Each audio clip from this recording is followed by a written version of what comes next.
میں مجبور ہو گیا ہوں اس لیے بولنے پہ، یہ آپ دیکھ رہے ہیں، افسوس، صد افسوس، تعجب ہوتا ہے مجھے اس بات پہ کہ ڈاکٹر صاحب کے خطا اجتہادی کا قول کرنے پہ کفر کے فتوے آنا شروع ہو گئے۔ اب اس پہ کیا کہا جائے؟ یعنی یہ ظلم نہیں ہے، ظلم عظیم نہیں ہے؟ دلائل بے حساب، ختم ہونے میں نہیں آتے، لوگ دیتے ہیں۔ جو ننگی زبان استعمال کی جا رہی ہے اب تو حالت یہ ہے کہ سوائے لعنت، کفر، ملعون، کافر، اس سے نیچے بات ہی کوئی نہیں ہو رہی۔ اور اس سے بڑا ظلم عظیم کیا ہے کہ ایک عالم دین جس کا سابقہ ٹریک ریکارڈ گواہ ہے کہ اس عالم دین نے ہمیشہ دین متین پہ اپنا نقطہ نظر بڑے دھڑلے کے ساتھ دلائل کی دنیا میں بڑے مہذب انداز سے، اب بھی میں حیران ہوں کہ اتنی ننگی گالیاں ڈاکٹر صاحب کو نکل رہی ہیں، لیکن ڈاکٹر صاحب نے بہت ہی تحمل مزاجی کے ساتھ اس کے جواب دے رہے ہیں، کوئی بازاری زبان استعمال نہیں کر رہے۔ یہ ان کا حوصلہ ہے۔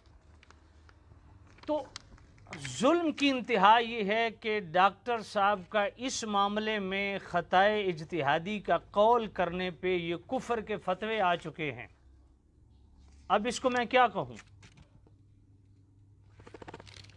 اب یہ جناب والا، اس کو میں فتویٰ تو خیر، فتوے کا تو بڑا احترام ہے نا، وہ شرعی اوپینین ہوتا ہے، ایک شرعی ڈیسیژن ہوتا ہے، یہ فتویٰ نہیں ہے۔ میں اس کو کہتا ہوں یہ مذہبی جادوگروں کی ایک جادو نامہ ہے۔ اس کا کیا علاج ہے؟ اس جادو نامے کا میرے نزدیک صرف ایک علاج ہے، قل اعوذ برب الفلق من شر ما خلق ومن شر غاسق اذا وقب ومن شر النفاثات في العقد ومن شر حاسد اذا حسد قل اعوذ برب الناس ملک الناس الہ الناس من شر الوسواس الخناس الذي يوسوس في صدور الناس من الجنة والناس۔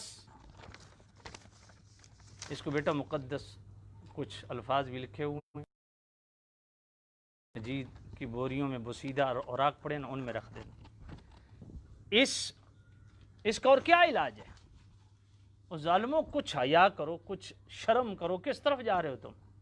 خطا اجتہادی پہ بھی بھلا کفر کے فتوے آنا شروع ہو گئے ہیں۔ اتنی مخاصمت، اتنی دشمنی،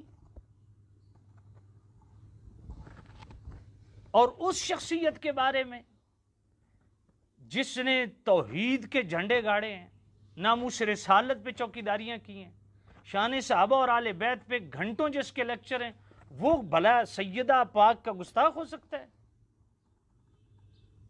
اور رافضیوں کی گود کے پلے ہوئے نیفا ٹیرا جیسے لوگ، اور وہ جو لاہور میں وہ بالا کنٹینر اور پیر جمراتی، یار کیسے کیسے سنیوں نے عجوبے پال رکھے ہیں، یہ ہمیں بتائیں گے کہ عاشق کون اور گستاخ کون ہے؟ یہ ہماری اصلاح کریں گے؟ اور دوسری طرف جناب والا، وہ میں کل دیکھ رہا تھا ایک شیعہ کا مجتہد جناب بنا ہوا ہے، وہ پریس کانفرنس کر رہا ہے اور مطالبہ کر رہا ہے کہ 295C کی دفعہ ایڈ کی جائے۔ اب بھی سنیوں کو ان سارے جمعہ 8 دن جو مارکیٹ میں آئے ہوئے ہیں نا، جو ختم نبوت پہ باہر نہیں نکلتے، جو ناموس رسالت پہ جن کی جونگ نہیں رکھتی، جن کے جناب والا ایک پوری تحریک ممتاز قادری کی شروع ہوئی اس وقت یہ سارے غائب تھے، آج ان کو پار لگ گئے ہیں اور خطا اجتہادی پہ کفر کے فتوے دے رہے ہیں۔ اب وہ جناب والا 295C اس کا مطالبہ کر رہا ہے اور کیا کہہ رہے ہیں؟ ہم اتنا ٹائم حکومت کو دیتے ہیں 295C کی دفعہ کو ایڈ کیا جائے، وگرنہ ہم جناب والا ادارہ صراط مستقیم جو ڈاکٹر صاحب کا ادارہ ہے اس کا ہم گھراؤ کریں گے، توڑ پھوڑ کریں گے، میں نے کہا جناب شوق پورا کر لیجئے، ذرا جائیے مرکز اہل سنت کی طرف، سنی آپ کے ساتھ وہ ماتم رچائیں گے نا کہ شام غریباں کی ساری لذت آپ کو بھول جائے گی، سارے مزے آپ کے پھوٹ جائیں گے، سمجھ آ جائے گی یہ متقی پیداوار، یہ جناب صحابہ کو گستاخیوں کے اور گالیوں کے نمبر دینے والے صحابہ کو، یہ متقی پیداوار صحابہ کو گالیوں کے نمبر دینے والے، یہ ہمیں سکھائیں گے کہ اہل بیت کی شان کیا ہوتی ہے۔ اور یہ چند جناب والا جمعہ 8 دن والے یہ جناب پیر طریقت گڑبڑ شریعت یہ آ گئے ہیں جناب، اب جھنڈا اٹھا کے خطا اجتہادی پہ کفر کے فتوے لگ رہے ہیں، شرم کی بات ہے تمہارے لیے، ڈوب مرو۔ الرضا بالکفر کفر۔